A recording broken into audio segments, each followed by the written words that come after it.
أعوذ بالله من الشيطان الرجيم. بسم الله الرحمن الرحيم. السلام علیکم ورحمۃ اللہ وبرکاتہ۔ سورہ صاد آیت نمبر 1 سے 3۔ ان الحمد للہ والصلاة والسلام علی رسول اللہ اما بعد۔ اعوذ باللہ السمیع العلیم من الشیطان الرجیم من ہمزہ ونفخہ ونفثہ۔ بسم اللہ الرحمن الرحیم۔ صاد والقرآن ذی الذکر بل الذین کفروا فی عزة وشقاق کم اہلکنا من قبلہم من قرن فنادوا ولا حین مناص۔ سورت کا نام سورہ صاد ہے، اور اس سورت کا نام عربی زبان کے حروف تہجی میں سے ایک حرف صاد پر رکھا گیا ہے۔ اس سورہ مبارکہ کا شمار بھی مکی صورتوں میں ہوتا ہے، اور مکی صورتیں آپ جانتے ہیں ہجرت سے پہلے نازل ہونے والی صورتیں، اور اس سورہ مبارکہ میں 5 رکوع ہیں اور 88 آیات ہیں، اور اس سورہ مبارکہ کا جو تعارف ہے یا اس کے بنیادی اور چیدہ مضامین ہیں وہ سماعت فرما لیجیے۔ دیگر مکی صورتوں کی طرح اس سورہ مبارکہ کے مضامین میں بھی نبی صلی اللہ علیہ وسلم کی رسالت کا تذکرہ، اس کی صداقت و حقانیت، اسی طرح قرآن مجید کی صداقت و حقانیت، اور کافروں کا اتنی عظیم پیغمبر اور اتنی عظیم کتاب پر تعجب کا اظہار، اور اسی طرح اس سورہ مبارکہ میں بھی کئی سابقہ اقوام جنہیں ہلاک کر دیا گیا ان کا تذکرہ ہے، اور پھر اس سورہ مبارکہ میں مرنے کے بعد 2 گروہوں کے انجام کا تذکرہ۔ ایک سعادت مند لوگ، ان کا کیا مقام اور مرتبہ ہوگا جنتوں میں، اور جو بدبخت اور بدنصیب اور اللہ کے باغی اور نافرمان لوگ ہیں، ان کا اللہ کے ہاں جہنم کی شکل میں جہنم کے اندر کیا انجام ہوگا، اس کا تذکرہ ہے۔ اور پھر اس سورہ مبارکہ میں حضرت آدم علیہ السلام کا اور ابلیس کا قصہ بھی ہے، یعنی قصہ آدم و ابلیس بھی اس سورہ مبارکہ میں بیان ہوا۔ اور پھر اس سورہ مبارکہ میں چند انبیاء کرام کا بھی ذکر ہے، حضرت داؤد علیہ السلام، حضرت ان کے بیٹے حضرت سلیمان علیہ السلام کا ذکر، اور پھر اس میں بالخصوص حضرت داؤد علیہ السلام کے پاس 2 آدمیوں کا اپنا جھگڑا لے کر آنے کا قصہ بھی مذکور ہے۔ یہ اس سورہ مبارکہ کی سب سے خاص نشانی ہے کہ اس سورہ مبارکہ میں 2 آدمیوں کے جھگڑے کا قصہ بھی مذکور ہے۔ حضرت داؤد علیہ السلام اپنے محراب میں، اپنے عبادت خانے میں عبادت میں مگن تھے، اور ظاہر ہے کہ وہ اللہ کے نبی بھی تھے اور بادشاہ بھی تھے، تو ان کے پاس کوئی آرام سے بغیر اجازت کے تو آ نہیں سکتا ہوگا، کوئی سیکورٹی وغیرہ ہوگی تاکہ عبادت میں خلل نہ آئے۔ تو یہ دونوں شخص جو ہیں وہ سائیڈ سے کہیں سے دیوار پھلانگ کر اندر آئے، اور انہوں نے آ کر اپنا سارا قصہ اور اپنا اختلاف بیان کیا، اور پھر اس کا فیصلہ حضرت داؤد علیہ السلام سے چاہا۔ اللہ اکبر۔ اور پھر اس سورہ مبارکہ میں حضرت ایوب علیہ السلام کا بھی ذکر ہے۔ 3 پیغمبروں کا کچھ تفصیل سے ذکر ہے، داؤد علیہ السلام، سلیمان علیہ السلام، ایوب علیہ السلام، اور تقریباً 6 پیغمبروں کا اجمالی یعنی مختصر صرف نام کی حد تک ذکر ہے، تھوڑا تھوڑا بڑا شارٹ سا ذکر ہے، اور وہ ہیں حضرت ابراہیم علیہ السلام، حضرت اسحاق علیہ السلام، حضرت یعقوب علیہ السلام، اور پھر ان کے علاوہ حضرت اسماعیل علیہ السلام، حضرت الیسع علیہ السلام، اور حضرت ذوالکفل علیہ السلام۔ ان 6 پیغمبروں کا اجمالی اور انتہائی مختصر تذکرہ بھی اس سورہ مبارکہ میں موجود ہے۔ آئیے اب پڑھتے ہیں اس سورت کے مختصر تعارف اور اس کے چیدہ چیدہ مضامین کے بعد آج پڑھی جانے والی ابتدائی 3 آیات اور ان کی مختصر تفسیر۔ پہلی 3 آیات میں اللہ رب العزت نے قرآن مجید کی شان و عظمت کی طرف توجہ دلائی ہے کہ قرآن مجید جو اتنا نصیحت والا، اتنا عزت والا کلام ہے، اس قرآن مجید کا انکار کوئی عقل مند انسان نہیں کر سکتا۔ کوئی ایسا شخص کہ جس کے اندر عاجزی ہو، انکساری ہو، وہ کبھی بھی اس قرآن کا انکار نہیں کر سکتا۔ تو اس عظیم و شان اور نصیحتوں سے بھرے ہوئے قرآن سے اگر کافر اعراض کر رہے ہیں، منہ موڑ رہے ہیں، اس کی تکذیب کر رہے ہیں، تو اس کا سبب یہ ہرگز نہیں ہے کہ یہ قرآن مجید جو ہے اس میں کوئی معقول دلائل نہیں ہے، یا اس کی کوئی صداقت و حقانیت اس قرآن کی آیات سے واضح نہیں ہے۔ ایسا نہیں ہے، بلکہ اصل سبب کافروں کی ضد، ہٹ درمی اور ان کا تکبر ہے۔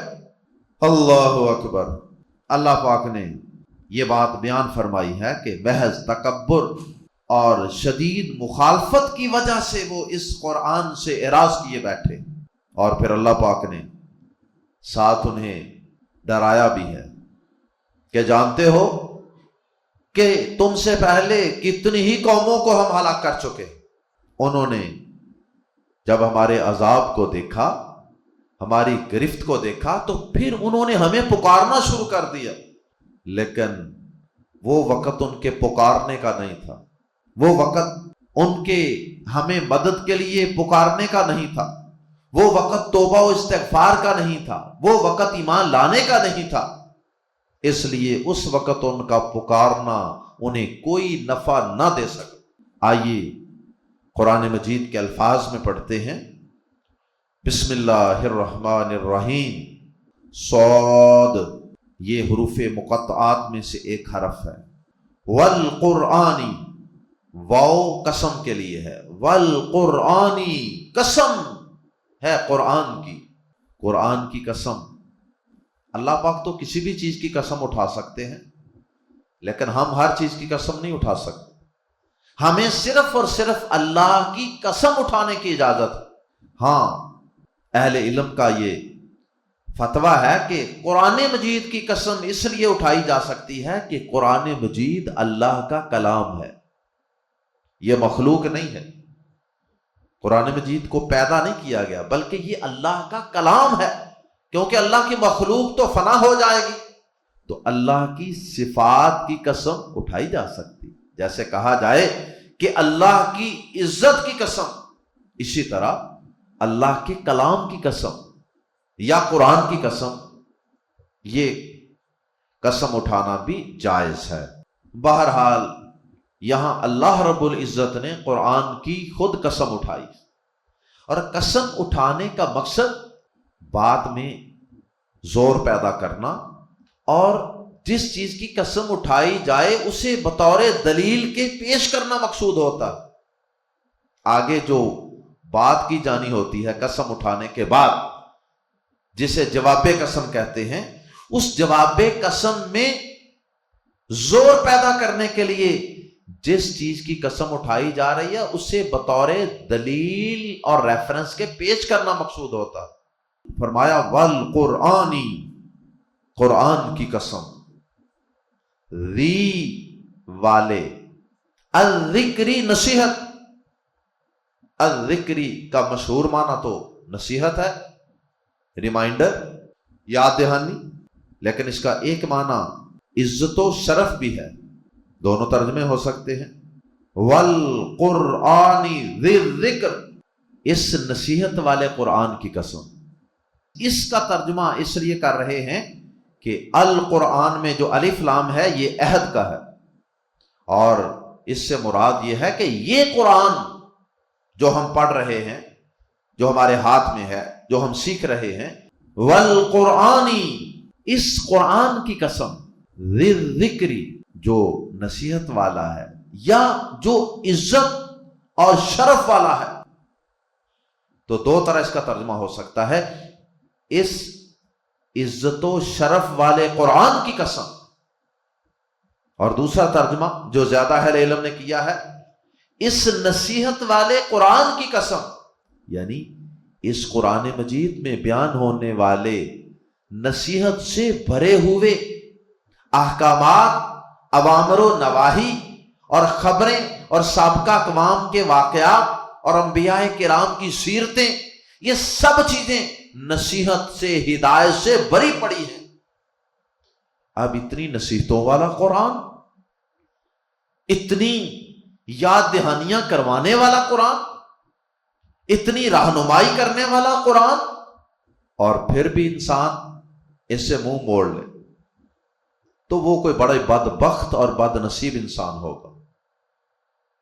اس کے اندر کوئی تکبر ہوگا، اس کو اس کی چودراہٹ اور اس کی پگڑی اور اس کا سٹیٹس وہ اس قرآن پر ایمان نہیں لانے دیتا ہوگا، ورنہ اس قرآن میں تو کوئی کمی نہیں، اس کے مضامین نصیحت سے بھرے ہوئے ہیں۔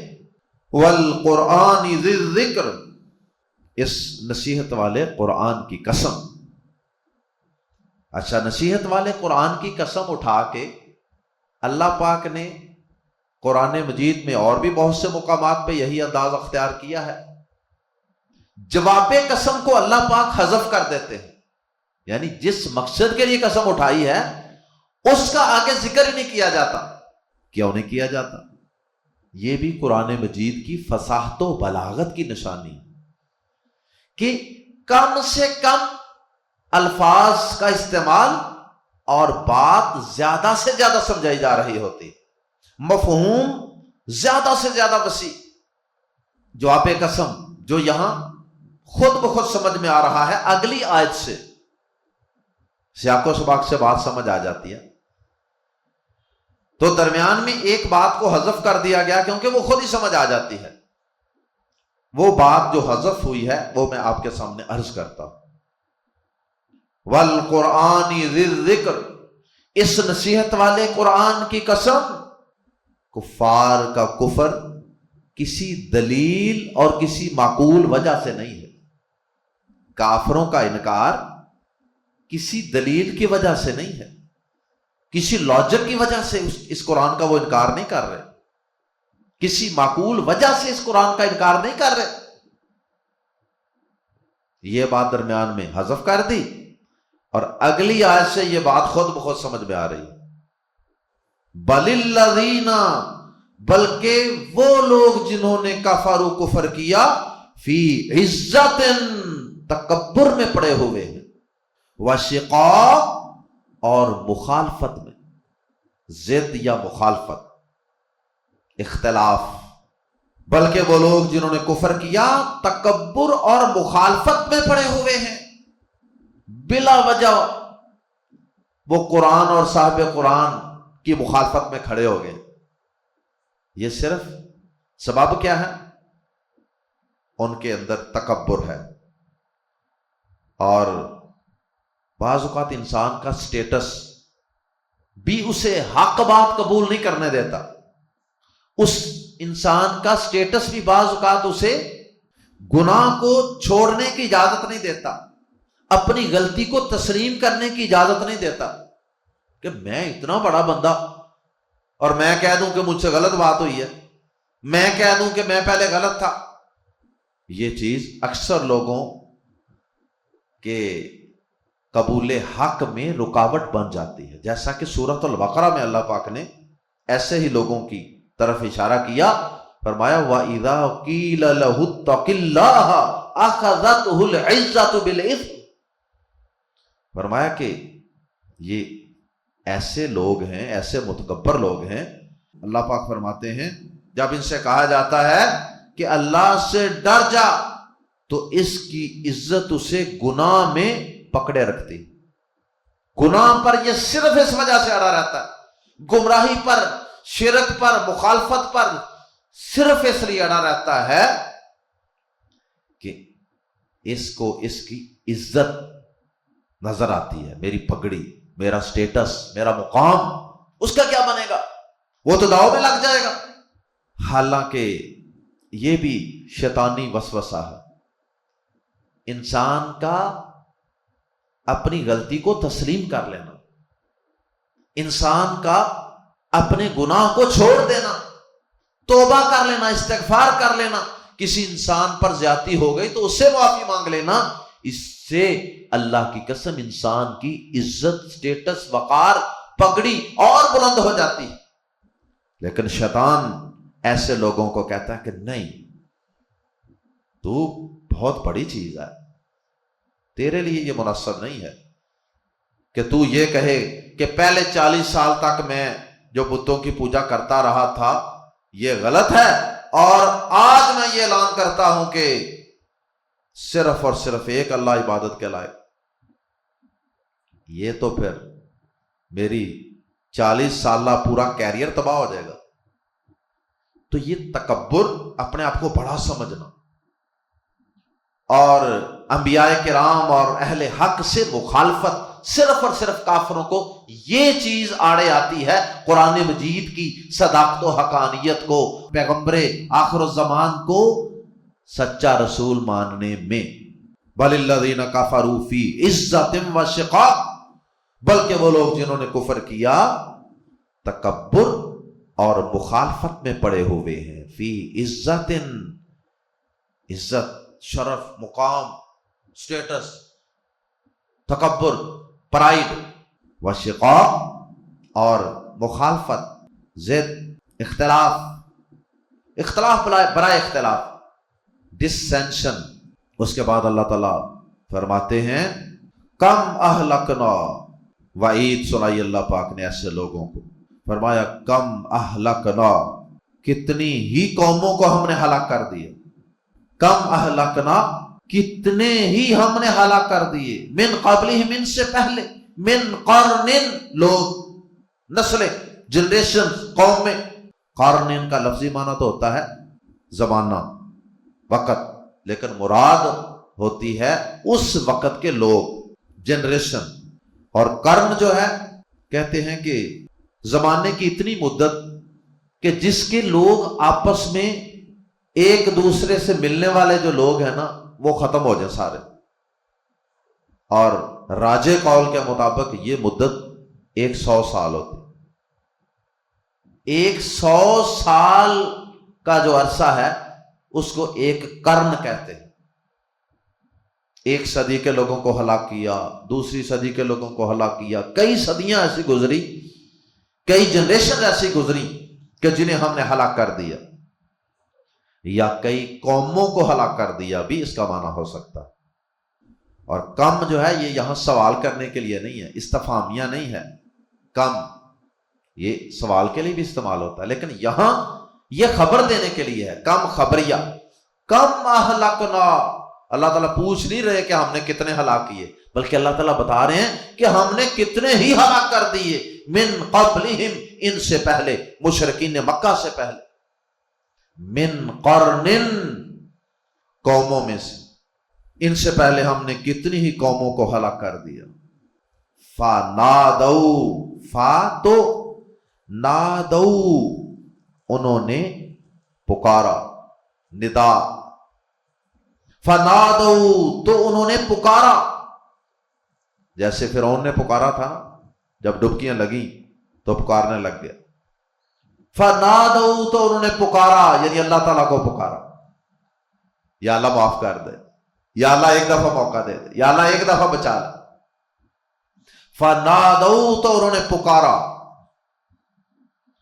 وَلَاتَ، یہ لاتا جو ہے یہ اصل میں لا ہے، اور لا کے ساتھ یہ تا جو ہے لا میں زور کے لیے استعمال ہو جاتا ہے، خصوصاً جب اس کے بعد ہینا کا لفظ ہو تو پھر یہ تا بھی بعض اوقات لا کے ساتھ استعمال ہوتی ہے۔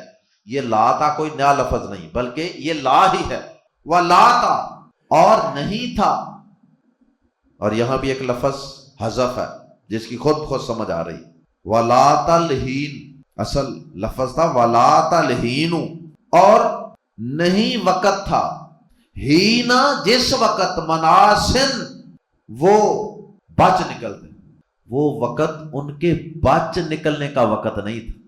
وَلَاتَ، جب انہوں نے پکارا تو اللہ تعالیٰ فرماتے ہیں وَلَاتَ، اور نہیں تھا، ہینا مناسن، بچ نکلنے کا وقت، but it was not a time for escape، یہ فرار ہونے کا، عذاب سے بچ نکلنے کا وقت نہیں تھا جب انہوں نے پکارا، کیونکہ جب اللہ تعالیٰ کا یہ قاعدہ ہے کہ جب عذاب کا وقت آ جاتا ہے تو پھر اللہ تعالیٰ کسی قوم کو اس عذاب سے بچ نکلنے کا موقع نہیں دیتے، جیسا کہ سورہ مومنون، سورۃ الانبیاء، سورہ مومن کے اندر بھی اللہ پاک کا یہ قاعدہ قانون موجود ہے۔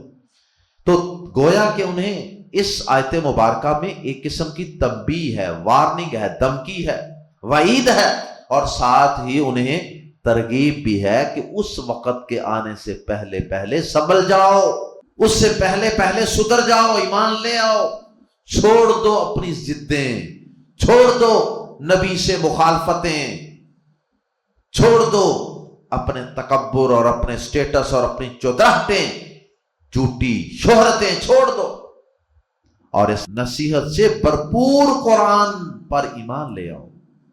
اللہ ہم سب کو قرآن مجید کو سمجھنے کے لیے اللہ تعالی ہمیں عاجزی عطا فرمائے، اللہ تعالی ہم سب کو اس قرآن مجید کو سمجھنے کی توفیق عطا فرمائے، اور اسے سمجھنے کے لیے جس عاجزی کی، جس انکساری کی ضرورت ہے، اللہ تعالی ہمیں وہ عطا فرمائے، اور ہر قسم کے تکبر سے، ہر قسم کی مخالفت برائے مخالفت سے، ضد سے، ہٹ درمی سے اللہ ہمارے دلوں کو پاک کر دے۔